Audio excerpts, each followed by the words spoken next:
This is an interview by Helen Conover and her assistant Patricia Conover.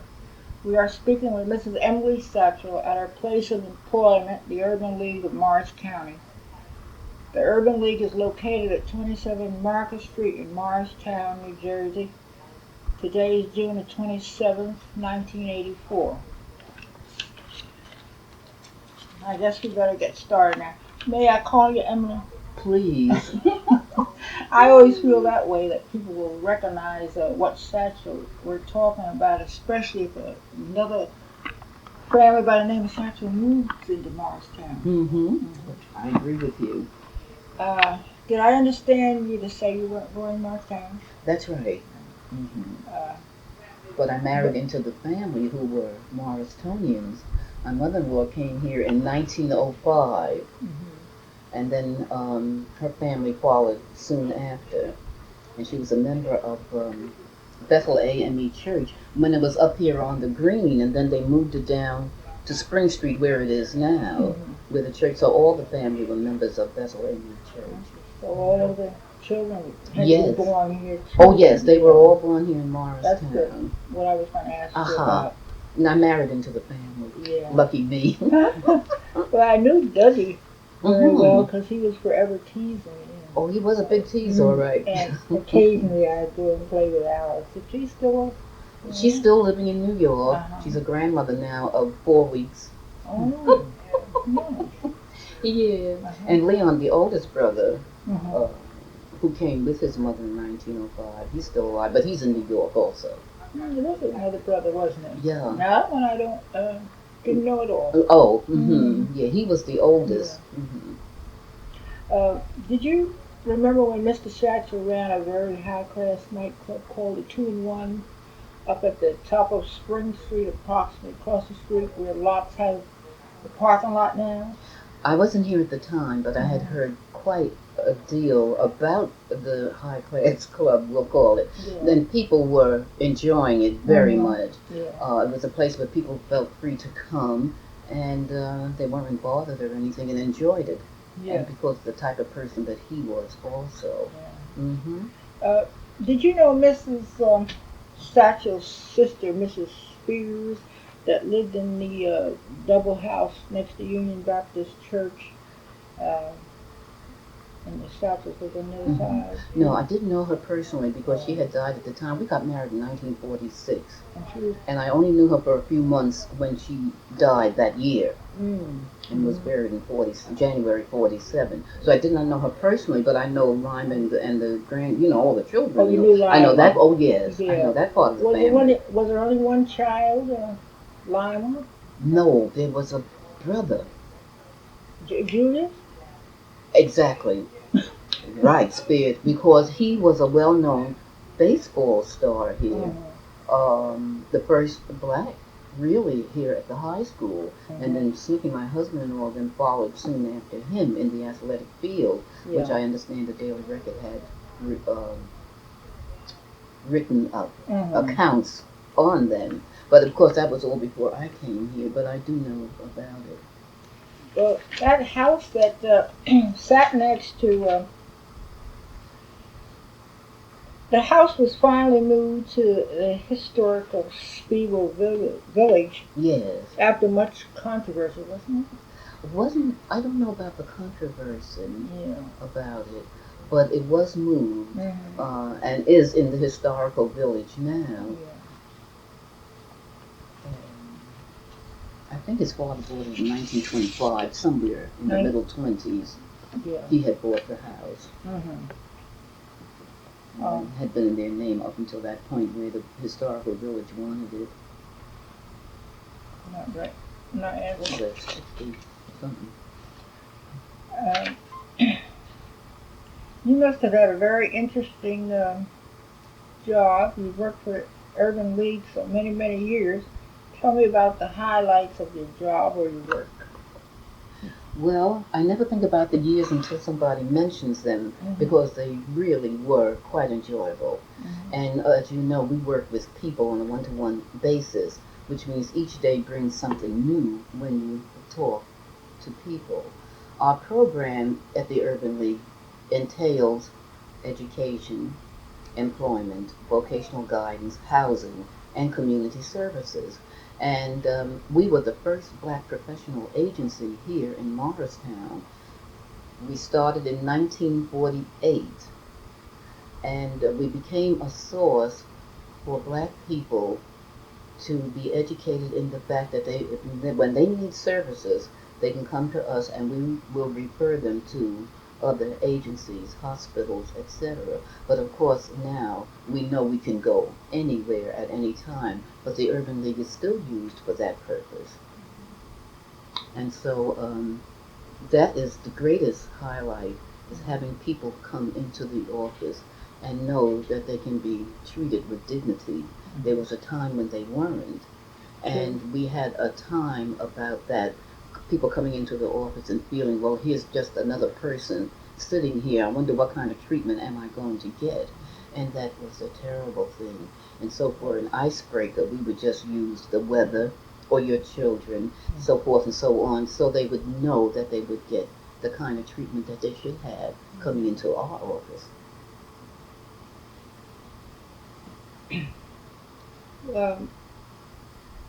What church do you attend, Emma?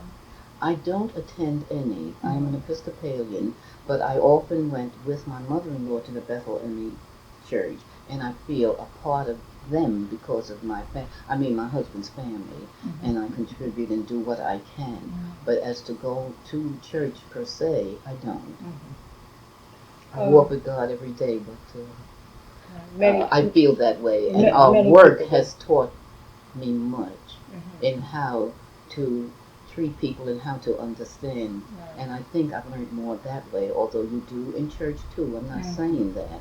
But when you're dealing with persons on a one-to-one basis, in person, and understand their troubles, and people do have troubles, there is something that happens to you, and you feel, I do want to help.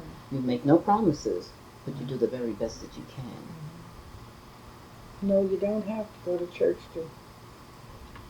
You believe like my son does. But coming up, let me tell you, my mother-in-law was something as Episcopal. Oh my word, I'm not going into that. Yeah. It is there, whether we want it there or not. And it is, yes, very strict. But it helps you in life, though. Right. We found that out as we grew older, because being young, you don't like to be strict on, or have people strict on you for anything. But it served its purpose in many phases during my lifetime.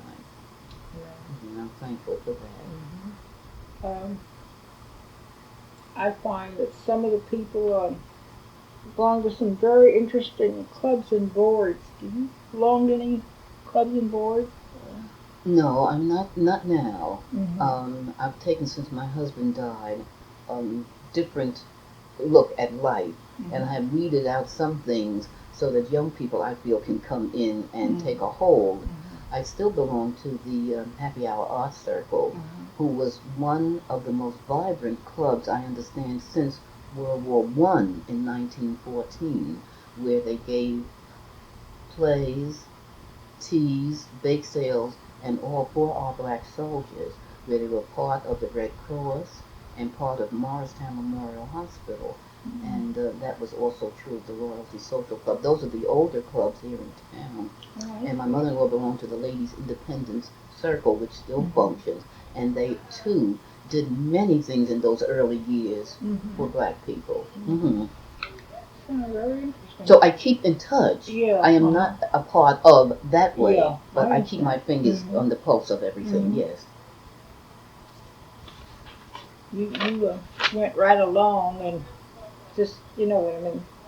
Came involved. And no, but I mean with the interview, you went right along and just, talk. Oh, do you want to slow me up when you want? No, that's fine. Oh, all right. Some people have to keep the pulling. Yes. No, I feel comfortable, and I feel I can talk, and you can stop me whenever. No, you're doing fine. Oh, okay. What's the most noticeable changes in the town that you've seen since you've been here? That's quite a broad statement. I think the most notable changes in the town from when I came here, that people, I'm talking about black people, are freer in going around. When I first came here, I was told you couldn't go to the community theater, you couldn't go to the Chinese restaurant. I mean, 1946, you know, that kind of threw me. And being a native New Yorker, I felt this is the North. Jersey is only across the river from New York. You can't go here, there, and everywhere. But to make a long story short, of course, to me, this was quite a notable change. I enjoyed that very much. Then, with the corporations coming in and the Urban League seeing to it that the corporate sector understood that we too could do professional jobs beside custodial, which is nothing wrong with it, but they had the idea that that was all we were able to do. And so this is why we stress education among our youth, letting them know as long as you have an education, there is no reason in the world why you cannot accomplish what you would like to. True. And we opened many a door here for black people, but particularly to educate the white corporate sector that black people can do everything. Unless you want me to go any further with that. Well, just talk on it. But and so this was quite a notable change here, and particularly in places like, say, your courthouse, which was really white, right up until almost 1968. And of course, we met with them. We had workshop sessions with them. We had workshop sessions with the police department, and just having training with them, and they began to understand that black people are able also to do most anything. And then the Urban League was instrumental in getting our low-income housing project down on Martin Luther King. We started that survey in 1949 with the help of volunteers from the St. Elizabeth College. And then we went to Washington, D.C. to let them know that we needed one. And fortunately, over a period of 4 or 5 years, we were able to have our project, which was a model for the country. So that was a major change also. It's beautiful down there, too. Yes, it really is. Over to what was down there at the time. Do you remember any of the black doctors and dentists that were in town here? Yes. I remember Dr. Graddick, who was on our board for a long time. He was our medical doctor here. I remember Dr. Wetmore, who was our dentist, and he also was treasurer of our board of directors for a long time. Dr. Kelly, when he came in town, also was on our board. And that's all. There were Reverend Blossom, when he came to town, was on our board. We had 1 or 2 black ministers at that time. We were trying to get the black ministers interested again because they're a main part of the black community. And we need to have a rapport so that we can let them understand what we would like to do. And particularly, the times have changed. They still play a major role, but there are certain things that they must understand too. Now, our major program this year is teenage pregnancy, which is throughout this country. It is quite, the statistics are very, very large. So I understand. Yes. And since these things happen, this is life, we have to take a different view of things. And we would like our black ministers to understand that these girls need help, regardless of the fact that there are no fathers or whatever. We don't look at life that way anymore. And the church is open to everybody, so I understand. Therefore, we feel that sometimes we could have recreational activities in the church where they can come in and get off the street. There is hardly any place for young people to go. And we would like to talk to the ministers about this so they could open up their Sunday school rooms at times with volunteers. But this is in the back of our mind right now. But the teenage pregnancy is very prevalent. You're perfectly right on that. I know my daughter and I discuss that a lot of times too. It should be more recreation in the church for young people. Really, there's nothing wrong with that. I think in telling people not to do this, not to do that, they're going to try it. Sure. And it's no sin to dance or to have a little party or to sew or paint or whatever. Mhm. And you'd be surprised what young people like to do when you sit down and talk to them, which of course is our work. Yeah. Mm-hmm. Now, what about the stores now? I imagine there was some stores here when you first come that aren't around anymore, or. Oh yes, Mhm. Franklin Simon was here. Now I'm going back like 15 years ago. They're not here anymore. Um, there were several banks that were here because when we first opened up, we were on South Street where Ace's Drugstore was. That's not here anymore. We were one flight up at Mhm. Ace's Drugstore. Mhm. I didn't mean to cut you off, but there's something else you want to say No, in no, regard to no, that? no. You go Oh, right ahead because okay. you're doing wonderful. I mean, just keeping in that you're going. You know, I'm trying to remember. There were several stores So you on South. started out where Aces. We started Yeah. out on South Mhm. Street in a room, a little room about this size, and we just had a petition Mhm. between with Percy Steele, as you know, was our first executive director, and myself, and it was just the two of us. And the social clubs that I had mentioned gave us our desks and our typewriter and our paper and things of that kind. We Mhm. started out with a very, very small amount of money. It did not bother us. I'm just bringing that fact to everybody's Mhm. attention. We wanted to do what we had set out to do, Mhm. regardless. Um, Percy was a very vibrant person and in the community, Mhm. all boards. Mhm.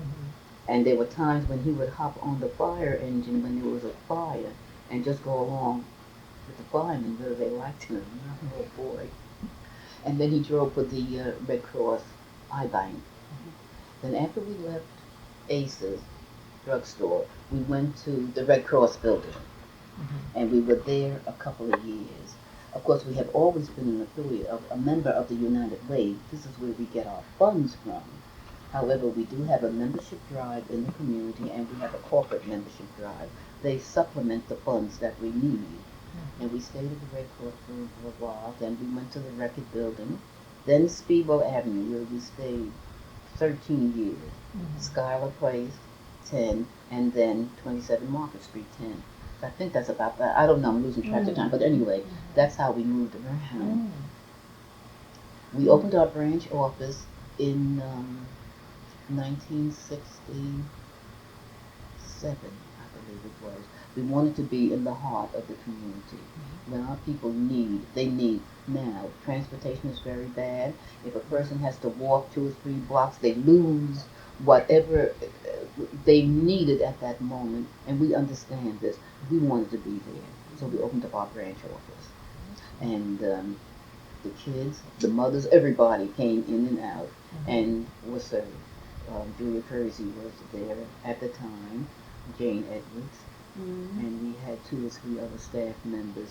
And we still keep it open, and we have meetings there, and we hope to have a training center there soon. You're speaking of the one in Clyde Pops Drive Yes, now? that's the Yeah. one. Mhm.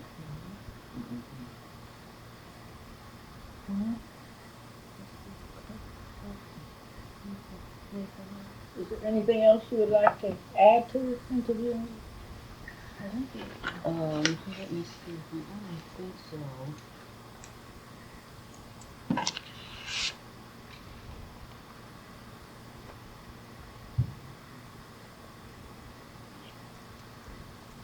Mm, of course, our staff has enlarged, Yes, I as imagine. you I know, imagine so. uh, since 1968, and we do have meetings. Of course, we have board meetings, and then we have our large meeting, our annual dinner meeting. But we have meetings for the community on high blood pressure, the teenage pregnancy, just about any subject that you can think of. We try to have meetings with the community so they would come out and get an idea of how we would like to help them. I think that's a very good idea to have these meetings because a lot of times people don't know That's You true. don't know anything about these services unless you do. Exactly, exactly. And so we try to inform them that way and have it. Were there any black businesses in town? When the Urban League just started? There was Mr. Rose garbage um, business. Mr. Vernon Rowe, Where? senior, Oh, senior. senior, his business. Um, I think Mr. Watson's ash business was just about going out at that time. Your taxi business, um, Mr. Thompson, senior, not Jimmy, but his father, after he left his moving business, he went into the taxi business. Mr. Ford in Madison also was in the taxi business. Mr. Freeman, of course, still has his confectionery store down on Martin Luther King. And our beauty parlors, some in the home and some finally branched out on Speedwell Avenue. Oh, the barbershop, Mr. Collins, A.J. Collins barbershop. We had 2 or 3 now, and I can't think of the names. I'm sorry. At barbershop. Yeah, one on Abbott. Yes, I see one on Abbott. One on Speedwell. Oh, and Mr. Broom, the hairstylist. You know what I'm speaking of on Speedwell. Right. I hope I'm not missing anybody. Well, you can't. But that's all. It was Yeah. it was beauty parlors, your funeral home, Vernon Road Jr. Of course, Mr. Taylor had his and his business at the same time.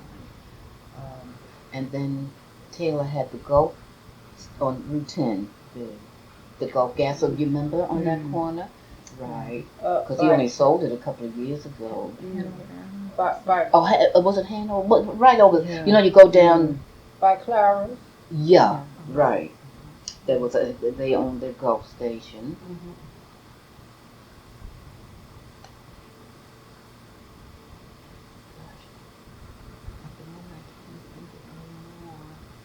But that was about the gist of it. There were a number of beauty parlors, 2 or 3 barbershops, a funeral home. Did you remember Dr. Scott at all? He had left about 2 years before I came here, but I had heard about him and I had met him. But other than that, no. But I knew he had been here. I understand Dr. Braddock had his. They were all on Cole Avenue first, and then branched out to various places. Oh, Dr. Braddock was on Cole Avenue also. Yes, right. I remember when Dr. Scott was on Cole Avenue. That's right. Right where the building sits across from the bridge. That's what I understand. Yeah, that's the building. That's where they were. And then Wetmore was on Speedwell Avenue for a long time before he moved up on Washington Street.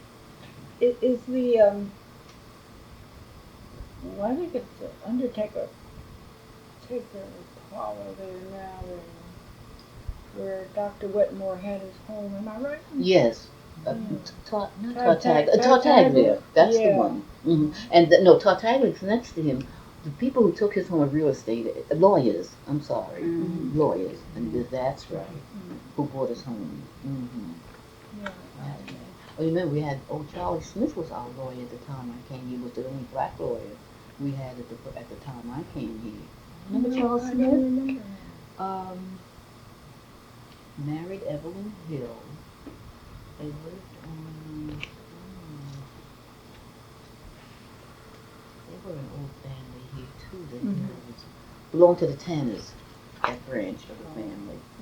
Oh gosh, he was here till about 58, I think. Then they went into the Oranges, the living in the Oranges. But he was a lawyer at that time. Then David Edwards came back. That's interesting. I haven't heard of him. Yeah. But my mother moved around quite a bit. And by me living up in Dover now, I that's right. You kind of lose track. Yes, yes. I was born at that time. Oh, bless your heart. How nice. Well, you know, I heard in the early 20s beside the 2-in-1 club, then I understood my sister-in-law had a little tea shop on Morris Street with the ice cream park, Morris and Spring. There was always an ice cream store there when I came, but there was a tea shop in the middle 20s. What else was going on here? There was a pool room on Spring Street that somebody owned. On and off through the years that black people were owning and then letting them go. You know, the younger generation don't want to bother, they go away, and everything is a pain to them. You know.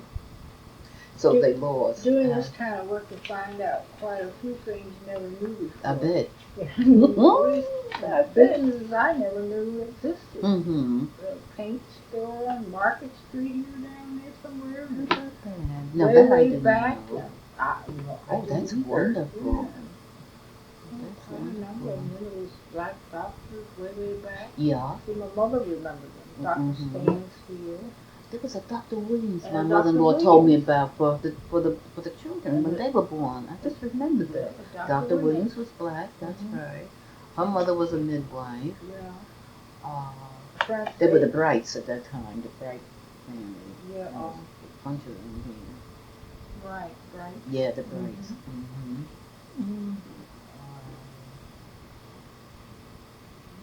But Julie Percy's here. She was a Gregory. They were all born here.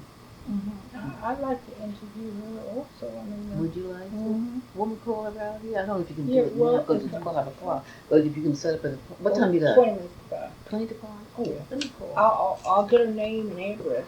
Oh, right. Turn That's it going into to come the out. library. Yeah. Because she works very well with Marion and then for years. Yeah. Excuse me. How is that it? Well, Did it help? unless you know you had something else you wanted to add. I know you were pressed for time, and I think I got most I'm a of shy person. And to talk about myself is a pain in the foot. I haven't talked about everybody. No, I don't either.